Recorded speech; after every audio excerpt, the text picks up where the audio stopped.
consultants. People who are paid for their ideas, their time, and their ability to solve complex problems. Now in university, most people who don't know what they want to do often end up in either consulting or investment banking. And the reason is quite simple. They're high paid, well respected, and flexible jobs. But there's a huge problem in this. For such a popular career path, there is a significant lack of information about the industry and application as a whole. So I'm here just to shed some information about the industry and provide my 2 cents on it. But if you're expecting me to tell you exactly how to get in, then this is the wrong video for you, because unfortunately you're not able to invite stage by application process. Damn, these companies go through a lot of unfortunate events. Maybe they should consider hiring a consultant. Anyways, a short background check before we start. I'm going to my 3rd and final year at UCL, and I study management science, which is essentially a STEM-related subject, but with more of a focus on data analytics.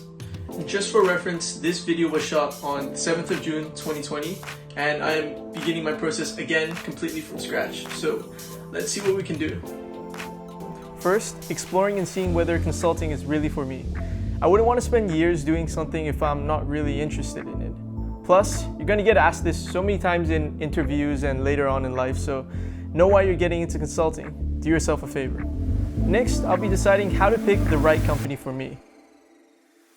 And this is more of a two-way process, because on your side, you want to see what company is a good fit for your wants and needs. So stuff like career progression, exit opportunities, culture, sector, location, salary, and all that stuff.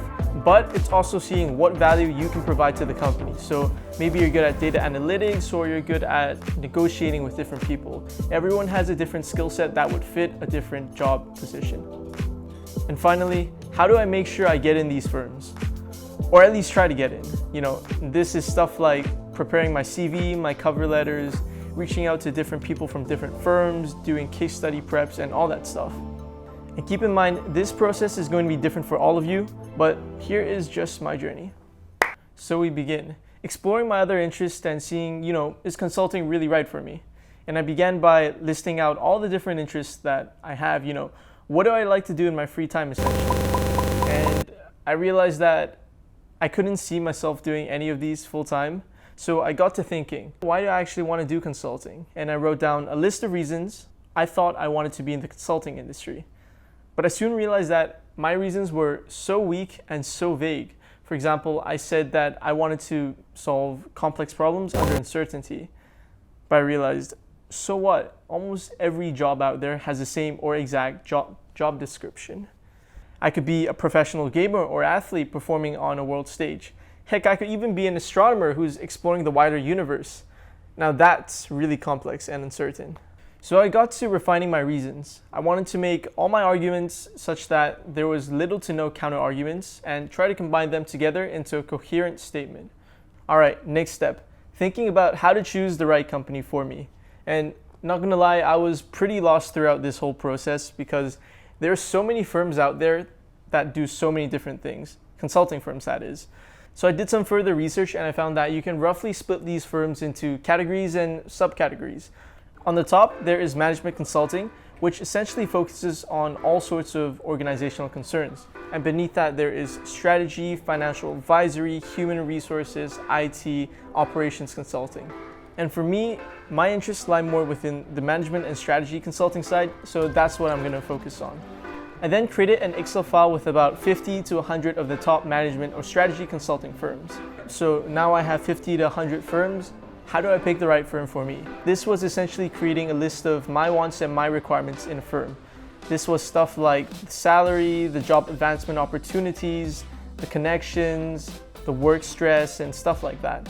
So I played around with my different requirements and I ranked them in terms of importance. I then applied a weighting to each of them and transferred them to the Excel spreadsheet.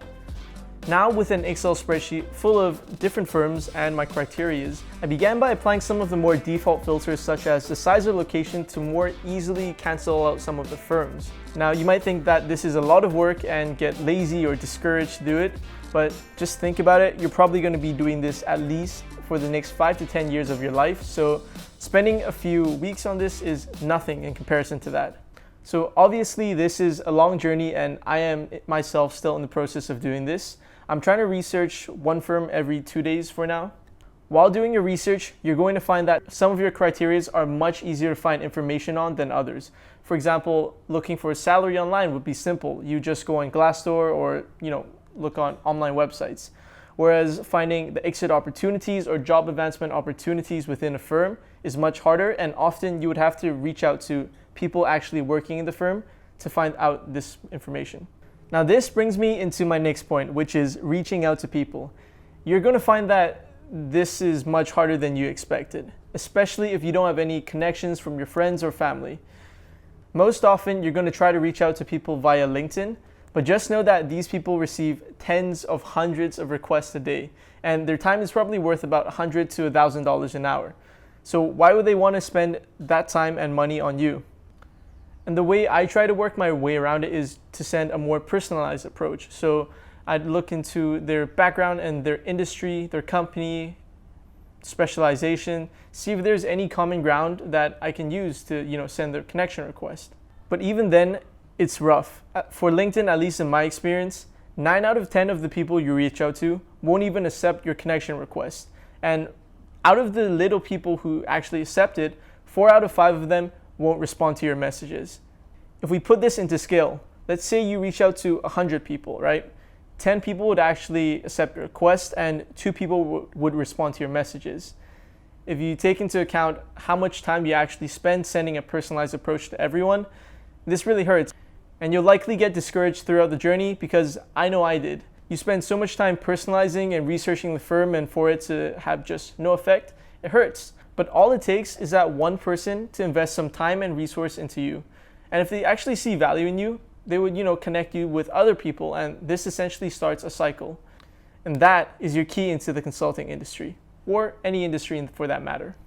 Now, after you finish this process, you'll essentially have a list of firms with different ratings based on the criteria that you have, and spend time researching and doing preparation for these firms in proportion to the ranking on your list, because the ranking is essentially their importance to you based on your criteria. Now, do keep in mind though that spending more time and effort on the firm does not proportionally yield to more results. There is diminishing marginal returns on this, so spend your time wisely. And for obvious reasons, I'm not going to put my list on here. As a final note, whether you're in high school or university, always make use of all your facilities, and in particular, consulting societies. I've linked a few of the most prominent consulting societies from different universities in the description below, so do check it out. They do lots of events and bring in professionals from top consulting firms. Don't miss this opportunity. So yeah, I guess that essentially covers the first part of my journey to becoming a consultant. In the next few videos, I want to get some consultants on to do some interviews to give you more of an understanding of how their life is like as a consultant and some more inside information on the different firms. After that, it's going to be videos of me actually preparing for the application process. So, CVs, cover letters, case studies, and all that stuff. That's going to be a long video. Thank you guys for making it all the way throughout the video.